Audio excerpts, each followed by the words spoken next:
Hello and welcome back to another lesson. Today we're going to cover chapter 8.2, which is confidence intervals for P. The essential question for today is how do I construct a confidence interval to estimate a population proportion P? Well, let's try to examine why we might care about this situation. Well, this lesson is all about making estimates for population proportion P. And we might do this because maybe your population is extremely large, or it would just be too difficult to reach every member of the population. You don't want to conduct a census, so instead we take a sample and we calculate a sample proportion, P hat. Now, P hat is going to be our best guess for P, so that seems pretty well and good. In the language of confidence intervals, we call that our point estimate. Seems great. Off to a good start. Now we just need to find that margin of error. But time out. We need to understand how this random sample should behave before we can make some inferences about it for the entire population. In essence, we need to see how our sample compares to all other samples. So we need to see what the sampling distribution of P hat will look like in each setting. And that means we need to determine the shape, center, and spread. We do that by checking almost the same three conditions that we did in the previous lessons. We check the LCC for normality. We check to see if we have a random sample to determine the center, and the 10% condition to determine the spread. Now, these are all going to vary ever so slightly from our previous lessons, but from here on out, we will refer to this process as checking conditions for inference. So let's start with the easiest one, and that's the random condition. We take a random sample because it will be easy, but our sample must be random. If our sample is randomly drawn from the population, then that means it can speak for the entire population, and that's great. That makes a lot less work for us in getting the same result. Now, in the past, in terms of sampling distributions, it meant that mu P hat equals P, but we don't really know P, and that's the whole point. So it's kind of disingenuous to say that this is going to describe the center. Now, if you really want to have further articulation, you can say this means that P hat is an unbiased estimator for P. And formally, we say that it means that our inferences can be generalized to the population. All right, we've said enough. Let's move on. The normal condition is checked by the LCC, where n times p must be greater than 10 and n times 1 minus p must be greater than 10. But there's the same problem. We don't know p. Well, what's the next best thing? P hat. Since we don't know p, let's use p hat instead. The information we got from the sample P hat is our best guess, so we might as well use the point estimator to check the normal condition. It might not be perfect, but this is an estimate. It's not about being perfect. The last condition is the 10% condition. So long as our sample is less than 10% of our population, this formula is going to tell us the standard deviation of the sampling distribution of P hat. But again, we don't know P, so let's use P hat as a substitute. Again, not perfect, but good enough for a guess. And because it's not perfect, instead of using sigma P hat, we call it SE P hat, or the standard error. Now, this is common notation and phrasing for when we use a sample statistic to calculate a standard deviation. We call it this standard error, so get used to it. So now that we know our sample P hat should fit somewhere in a distribution that looks like this, we need to see how to construct the margin of error. Now, the margin of error is designed to extend out and capture as much of all possible samples as we want, and that's determined by the confidence level. If we have a 95% confidence level, then the margin of error extends out this far. Now, we know it should go this far because the sampling distribution, 95% of all possible samples should be approximately 2 standard errors from the mean. Now, that's based on the empirical rule, which is true for all normal distributions. Now, this gives us the complete interval. Now, for further illustration, here's a 99% confidence interval and a 90% confidence interval. Now, for each one of these, you can see that the margin of error is changing, but the point estimate is really going to be staying the same. And the boundaries for each of these is based off of the confidence level. Well, let's go ahead and explore this 90% confidence interval, for example, in a little bit more detail. A 90% confidence interval in any normal curve extends somewhere between 1 and 2 standard errors from the mean.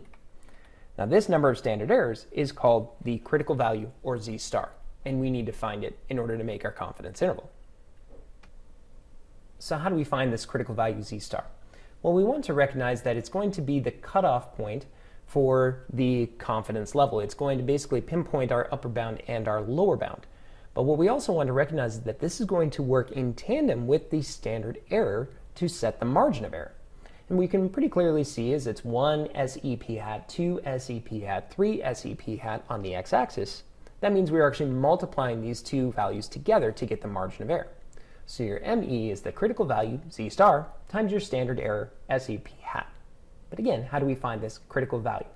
Well, we want to base this off of the confidence level 90%. And we want to use an inverse normal calculation to find this Z star cutoff.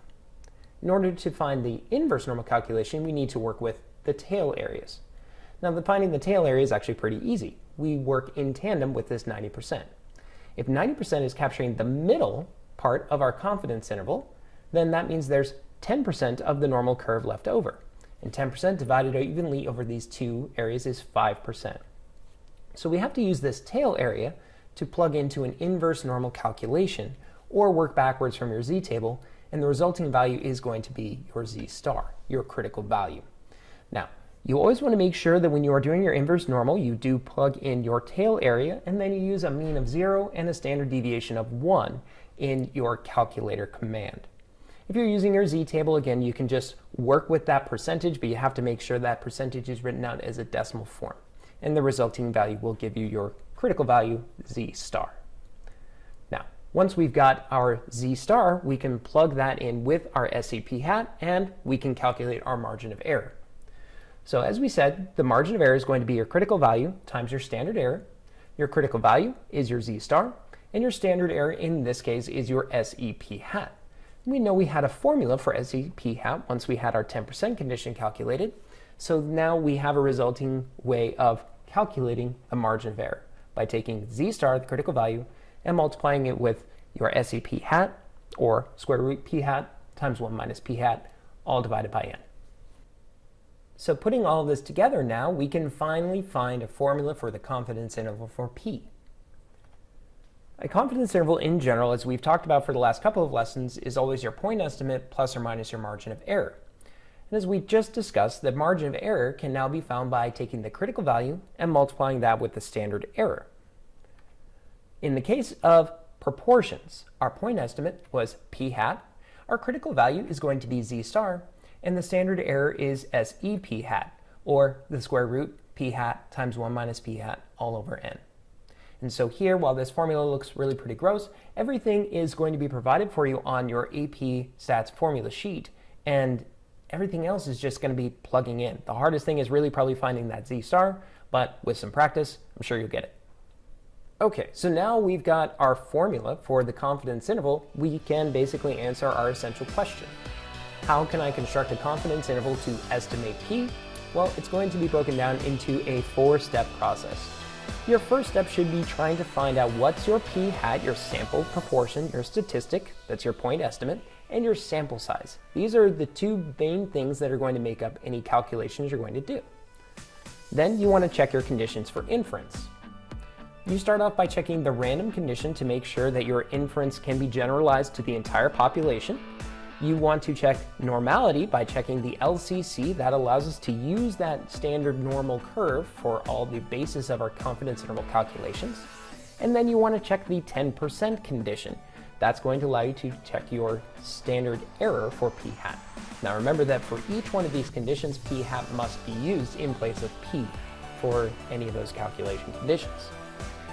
Once we've checked our conditions for inference, then we are allowed to go ahead and use the standard normal curve, and that means finding your critical value Z star. Now that's based on the confidence level. Once you've used that to find your tail areas, you use your inverse normal calculation, or you use a Z table working backwards to find the resulting Z star. Finally, you plug into your formula, which was P hat plus or minus Z star times your square root P hat times 1 minus P hat all over n. Again, I don't want you to sweat memorizing this because it's all going to be available for you on your formula sheets, and you will have quick and easy access. So as long as you know how to plug things in, you're going to be doing just fine.